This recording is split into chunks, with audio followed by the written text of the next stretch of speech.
Alrighty, what is going on, everybody? Of course, my name is Blitzwinger, and ladies and gentlemen, welcome on back to, of course, another free roam gameplay showcase for LEGO Batman 3 Beyond Gotham, and look how epic that looks.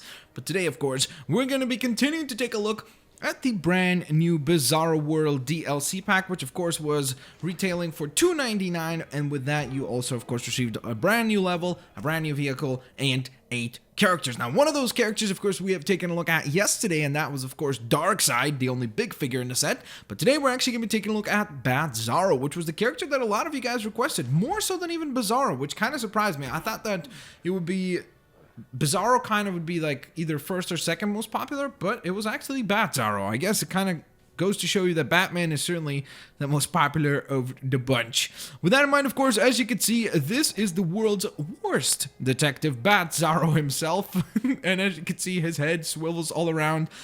The Bizarro characters probably have the most amazing idle animations. They're just ridiculous, funny, and weird, and just strange. I mean, you'll see, like, as he goes for the cape, his entire head swivels away, which is obviously not something he was intending to do. You can see his costume is pink, which is probably not very easy to hide. So, therefore, obviously, that's why he's the world's worst detective. As you can see, he doesn't even know how to throw a batarang properly because he hits himself with it.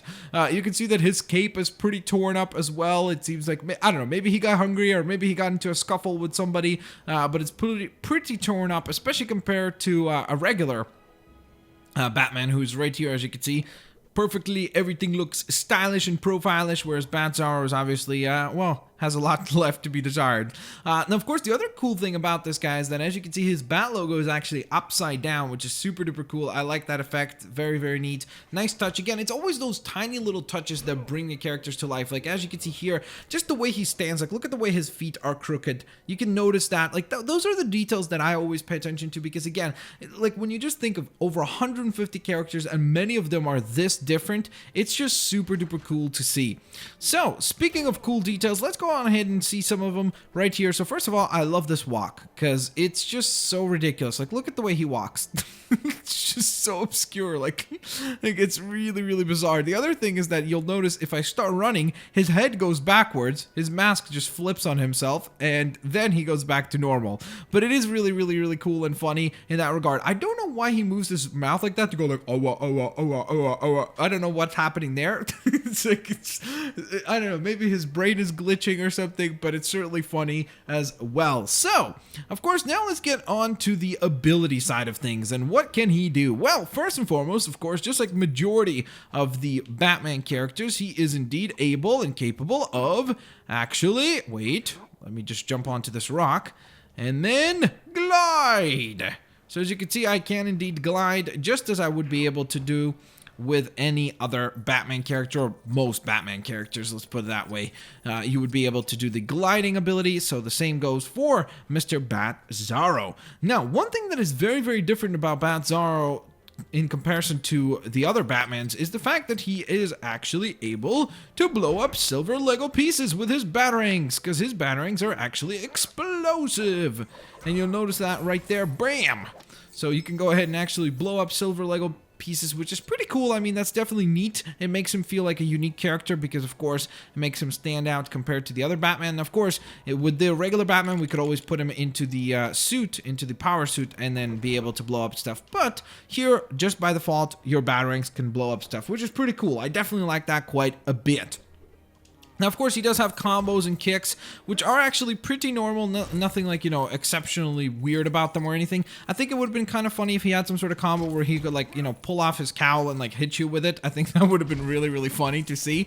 I don't know. That's just my personal opinion. Maybe that's very difficult to do, like, from a technical standpoint. But I think that would have been really funny. It would have kept up with the whole hilarious theme for Mr. Batzarro that they have got going. Now, additionally to that, of course, Batzarro is indeed able to also use grappling hooks and such, just as most other Batman characters and even Batman family characters, like, you know, characters within that family like Nightwing and so on and so forth. Many of those characters have the ability to go ahead and use the grappling ability. So that's pretty cool. Obviously, again, very handy and will definitely come in handy in many different situations. Speaking of something that will come in very, very handy in many different situations, we've got, of course, super senses as well right here. As you can see, it is green and black in its design, which obviously looks quite cool on things like buildings and such, where you could see kind of the layout of the lines and everything for it, which is pretty sweet. Of course, you've also got a punch down attack, which is pretty cool, actually. I like how he does the little like spin, like he jumps up in the air and then he does a 360 punch into the ground. So that's pretty cool. Again, makes him feel a little bit different, a little bit cooler, and stands out in my mind. One thing would have been nice, again, is have him have a different pointer. Most of the Batman characters have that same exact pointer. I think it would have been really cool with this one. Maybe make that thing just pink, just change the color of it would have been cool, fit with the character a little bit better. Or maybe even ideally you have the logo that he has on his chest right there be his actual pointer logo as well, because I think that would have been neat, right? Again, just making the characters feel different, and that's what I'm always trying to come up with whenever I think to myself, okay, what could be like still cool to see, to be different about these guys. So that's one of those things that I would certainly think would be really, really, really, really cool to see for Mr. Batzarro. But with all that being said, of course, there you guys have it. That is all that there is to Mr. Batzarro. I certainly do hope that you guys enjoyed today's showcase. If you did, please don't forget to hit that like button. Let me know which Bizarro World DLC character you would like to see next. Of course, we still have some lovely options available in the form of Bizarro, of course, Bizarro, Psy-Zarro, Desaad, Green Zarro, and Guy Gardner himself. So with all that being said, thank you guys so very much for watching. Of course, don't forget to have an absolutely fantastic day, and I will indeed catch you guys next time. Peace out, see you laters, alligators. Bye-bye, guys.